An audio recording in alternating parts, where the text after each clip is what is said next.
Hi, I'm Stephanie from Flooring Superstores. Today we wanted to talk about underlayment options for vinyl plank and vinyl tile. If you find yourself in a situation where you have a substrate that's not suitable for a glue down vinyl plank or vinyl tile, we have two different solutions for you to consider. One is going to be a floating membrane that you can adhere the LVP or LVT to with traditional type adhesive. And the other is a product called Fast Lay. So Fast Lay is a membrane and it has the adhesive already upon it. So the positive to that is ease of install, timely. It is actually very straightforward to work with in that you just peel this membrane back and there is your adhesive.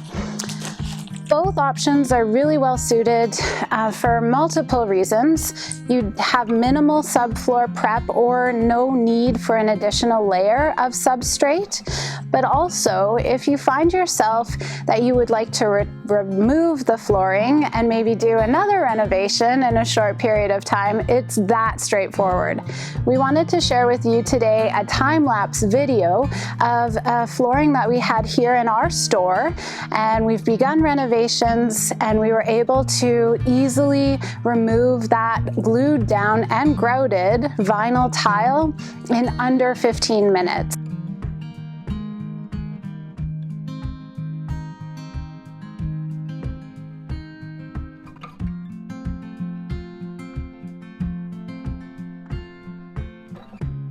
It was so straightforward. It worked exceptionally well for us. It had been installed for over 10 years, so I think that speaks to its performance, and we just think both of these options are really well suited, and we have more information in store. Please give us a call here at the store or come on in and visit us at 3530 Miller Ave.